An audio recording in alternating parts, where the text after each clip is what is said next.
Howdy, boys and girls, and welcome back to the Carla and Crappy Show. As we did a year ago, to kick off the bowl season, we have two, not one, but two very special guests joining us. We have David Fox and Braden Gall of Athlon Sports. Guys, say hi. Hi. I'm the special part. He's the very part. Okay, very and special, and we'll get or one way or the other. And then in the middle there's Carla. You guys know Carla from the entire season. How you doing? I'm not too bad. How are you? I am doing really well. The first question we have is Virginia Tech and Cincinnati. Is this the thing we have to resolve first? We're starting with that. What are we doing? Anybody? Who do we have to track down? What are we tracking down about? They exist. They exist. They may or may not. Despite Virginia Tech's better efforts, they do exist. I would like to not talk about Virginia Tech at all, actually, because it would have made the whole thing actually pretty cut and dried. Although it worked out okay for my Buckeyes. Can I ask you guys a real quick kind of semi-serious thing before we get started with the 4 games that we picked? Wait, I thought this whole thing was serious. Hang on. Oh wait, okay, I'm sorry. You didn't see that in the notes, did you? No. I have no notes. No, that's right. That's right. No, that's right. Go ahead, Uncle Krabby. Is Ohio State the correct 4th team for the playoff in your minds? Fox, go ahead, buddy. I'll let you take this one first. Not in mine. Okay. I apologize, Uncle Crappy. No worries. But to me, losing to Virginia Tech was something of an elimination game. I think it eliminated them from contention. Clearly, the selection committee thought otherwise, but that Virginia Tech team was not very good. Clearly, the worst team that any of the contenders lost to. Yes.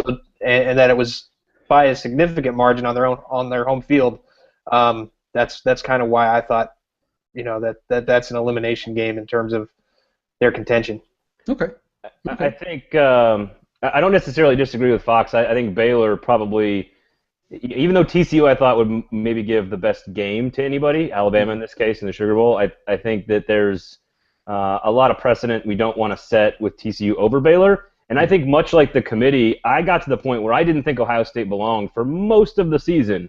And then 59-0, and I'm trying to figure out what's right to do. What's the right thing to do with Baylor and TCU? And I think I got to the point much like the committee did where we just started washing our hands of Bob Bowlesby's inability to kind of take a stand. And right. Ohio State gave the committee a very clear, easy out. We washed our hands of the discussion and said, you know what, Big 12, play a tougher non-conference schedule, Baylor, and TCU, don't lose to the team that won your championship. So I think it gave the committee a clean out. And as someone going to the Sugar Bowl, I'm totally fine with the matchup. I saw that. That would be okay. Carla, what do you think?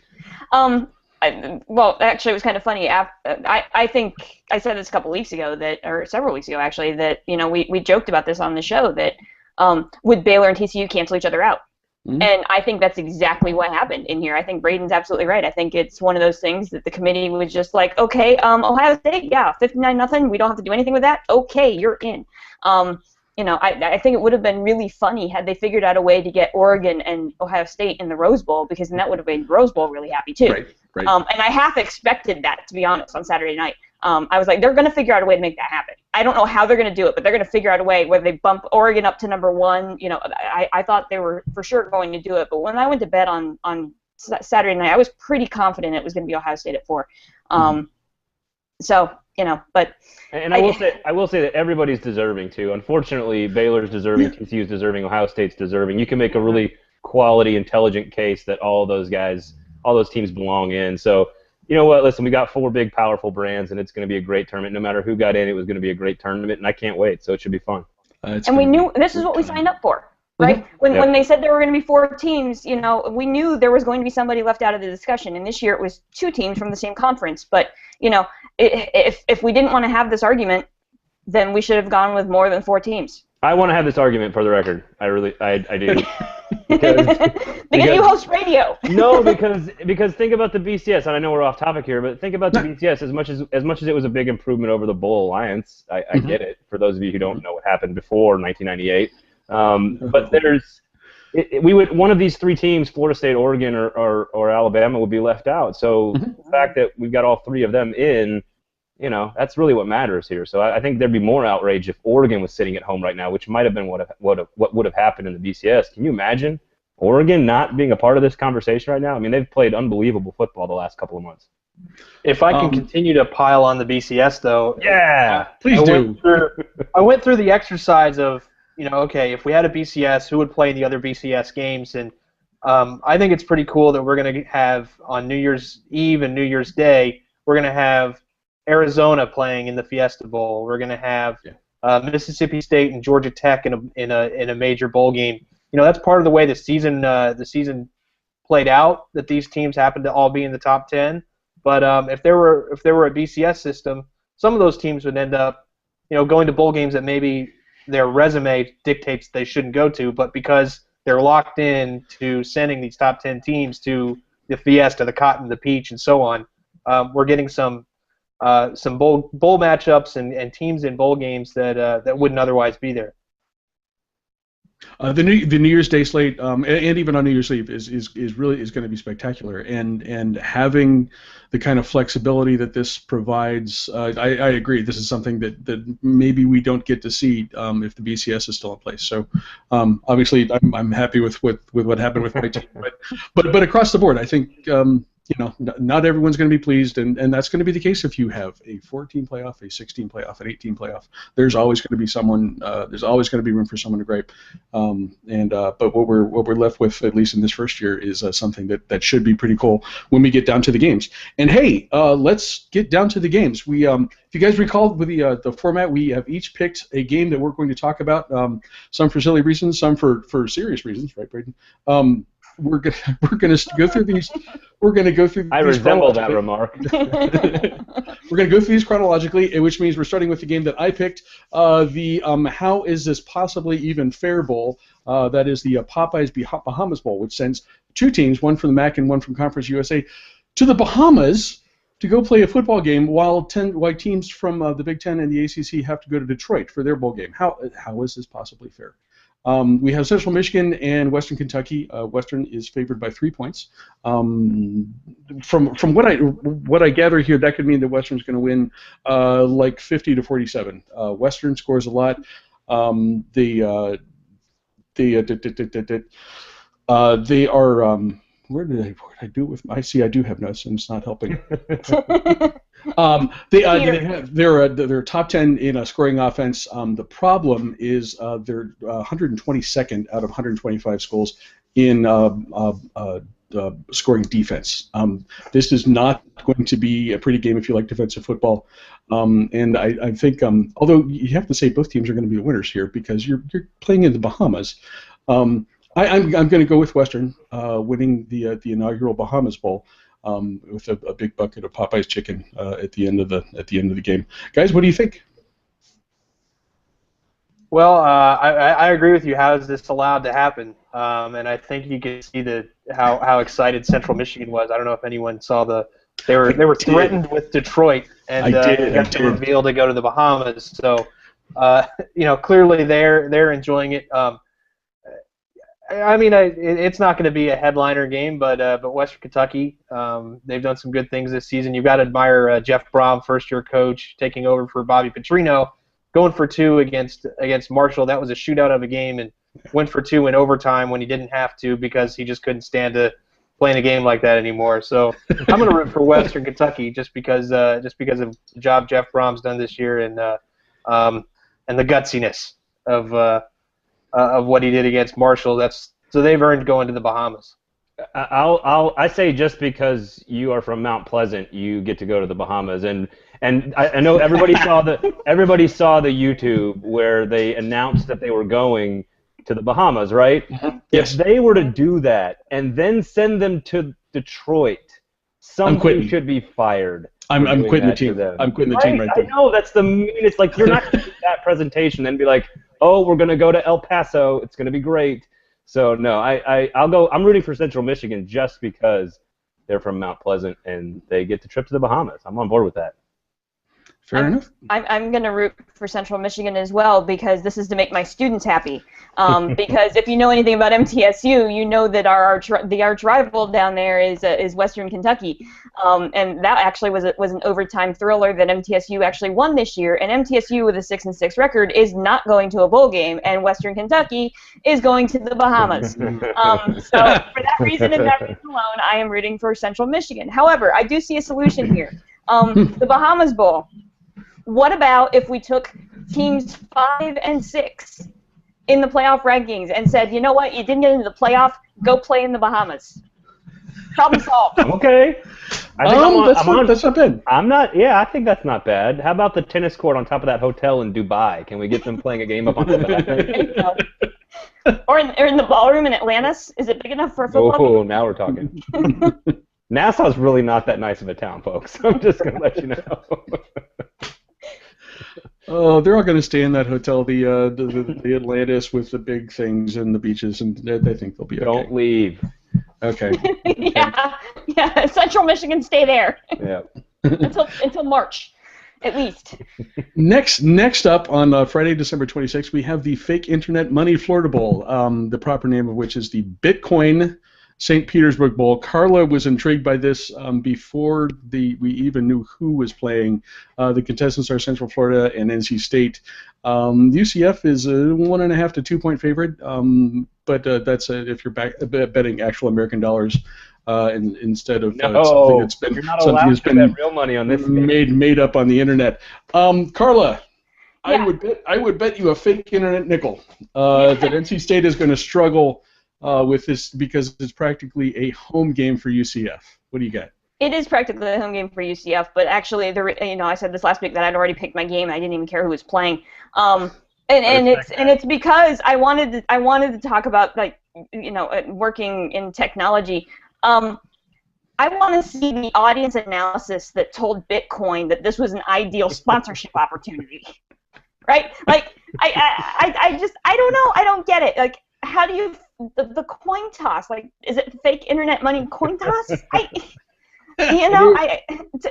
honestly don't know anything at all about either of these two teams. But I wanted, really Bitcoin, really? I mean, out of all the sponsorships, this one just like when I saw this come out, I was like, I don't get this at all. I don't know. David Fox is from Florida, and I guess World of Warcraft is huge in Florida. There you go. Can you tell us if this is true or not? Anyone in the state of, if any state knows anything about money that is not entirely real and present at a current time, it's the state of Florida. I like that it's in St. Petersburg, which is, let's say it skews a little older. So explaining, I would like to see Bitcoin's outreach to the city of St. Petersburg to explain to the fine people of St. Petersburg who's sponsoring their bowl game. I have a lot of family in that area, and I agree with everything he just said. Seriously, like, why there? And I actually was talking to a colleague at work the other day about how, Bitcoin's trying to go more mainstream and the whole bit, and okay, that's cool, but it kind of feels like that ship has already sailed. I don't know. It's just me. They kind of missed that opportunity. They were really popular, 5 months ago when they announced the sponsorship, and now all of a sudden nobody's talking about them anymore. And now, oh yeah, by the way, we're sponsoring a bowl game.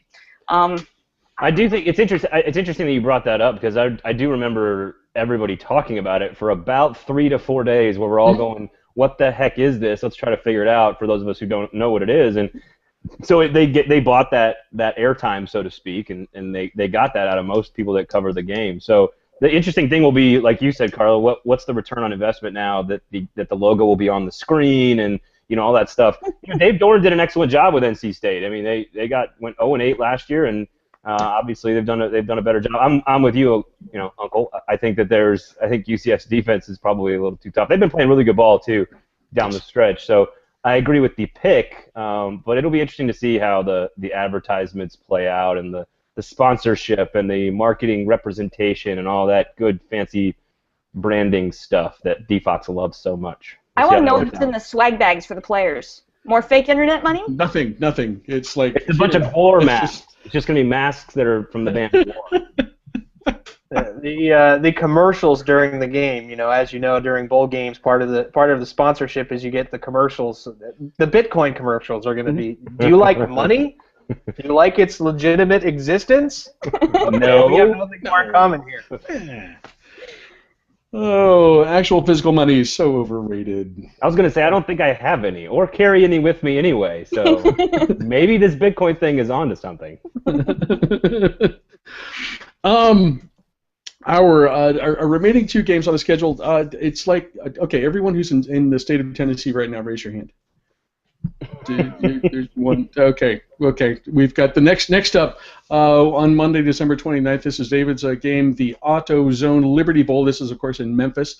And this is a really cool matchup. Texas A&M, West Virginia, both 7-5. West Virginia is favored by 3.5-ish points in the early lines I've seen. David, what stands out about this one for you? Well, I picked it for a number of reasons, both on field, off, and in the pregame. At least off field, I can't think of a better place I would want to hang out during the bowl week than 2 teams. Okay, Memphis. Wait. Let's go back to that. No.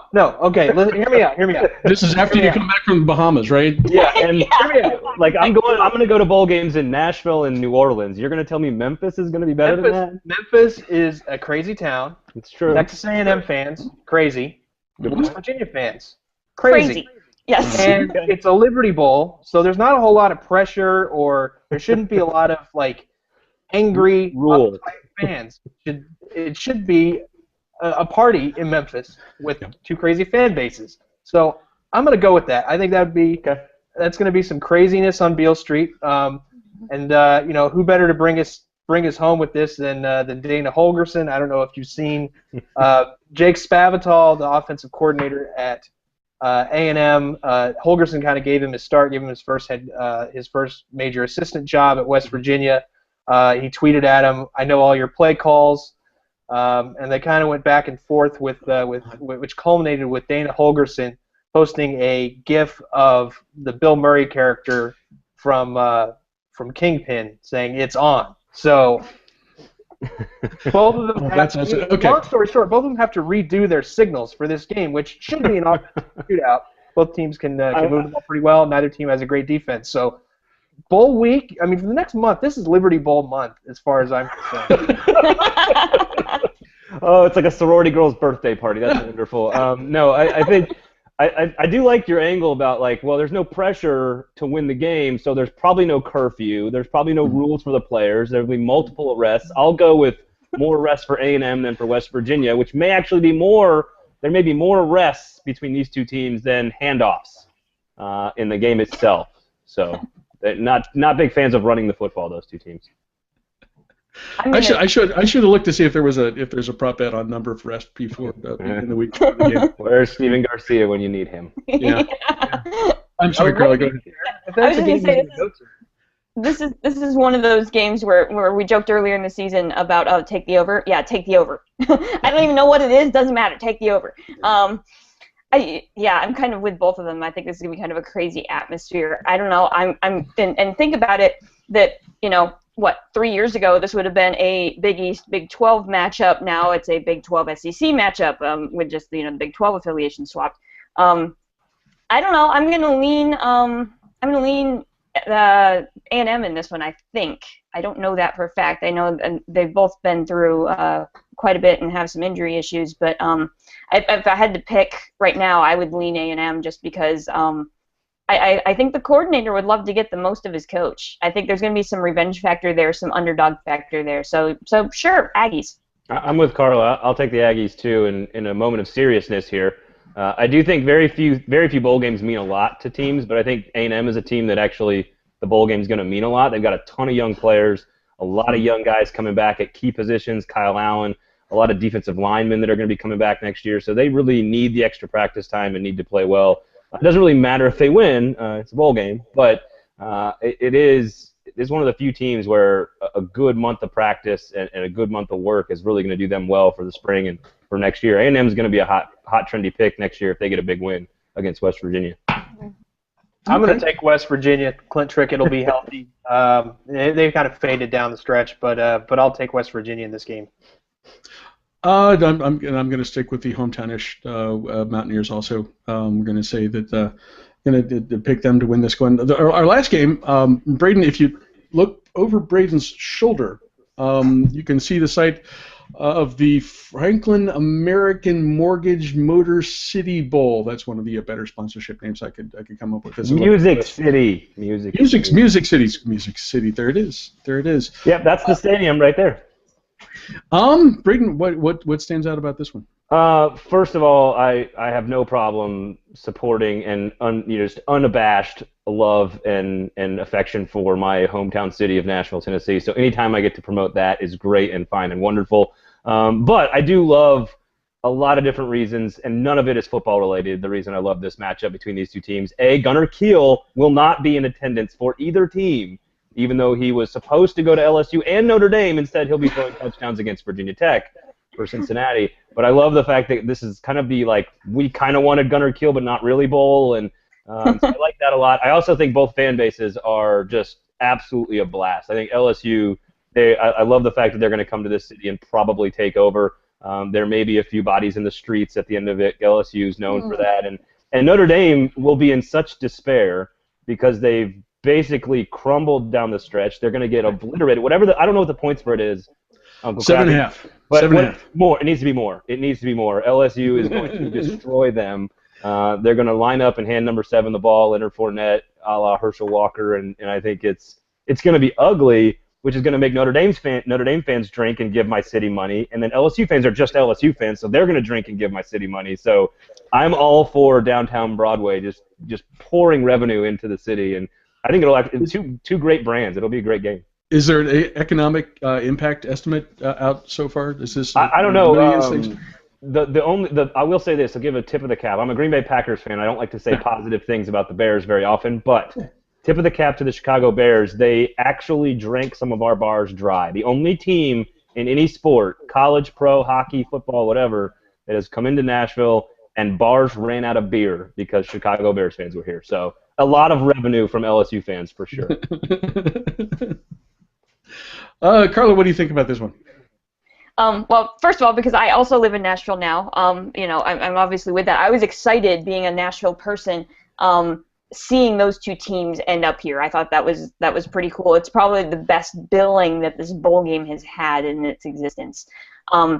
But you know me and my Big Ten affiliations and our mutual disdain for the Fighting Irish here. I think this one, I agree. I think this is going to be LSU, and LSU in a very big way. I think Notre Dame just has too many injuries right now, and they're just not going to get those guys back in time for the bowl game. So yeah, Fournette has a huge day, and I think LSU is here, and I'm contemplating. We will be back from Christmas holiday during that time.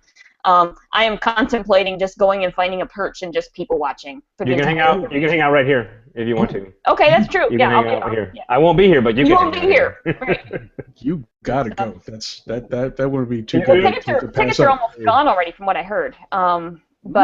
But no, I definitely want to go find a perch somewhere and just kind of hang out and just take it all in. If you're watching and you're from out of town and you're coming to town, the deck at Rock Bottom Brewery has a view of the stadium and also a view of Broadway for all the debauchery to be seen at a safe distance. You don't want to give that away, though, Braden. That's where the locals hang out because nobody can figure out how to get up the stairs to get up there. My bad. That's true. There's an elevator. It's a good point. David, what do you think?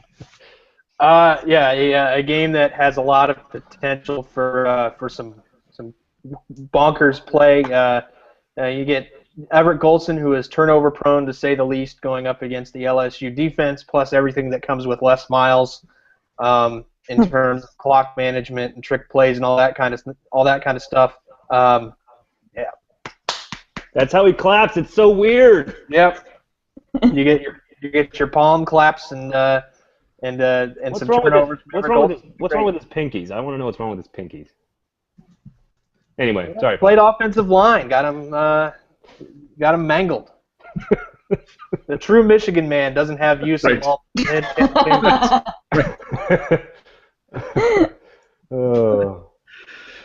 Oh man. Yeah, this is a game for this is a good LSU win. Notre Dame, the way they disintegrated at the end of the season, and they don't have a whole lot to play for, and so I see LSU with a big one there. Guys, any other games, teams, things that we should watch for before we get to the big games on New Year's Eve, New Year's Day, and beyond that? No, I just want D-Fox to do Brady Hoke impersonation. Okay, please do. I already did Les Miles. Please do. Les Miles. Oh, yeah, boo! Can't kick the guy when he's down. That makes Uncle Krabby very happy. It does. Uncle I can't help it. I can't help it.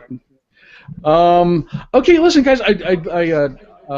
As we wrap stuff up, I want to thank Braden and David Fox. You guys, you can read them at athlonsports.com. You can hear them on the excellent Cover 2 podcast. That's on iTunes, I believe, on Stitcher, and also at athlonsports.com.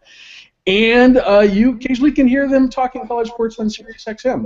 Guys, thank you once again. I really appreciate the help. No, always a pleasure, man. And Carla, too.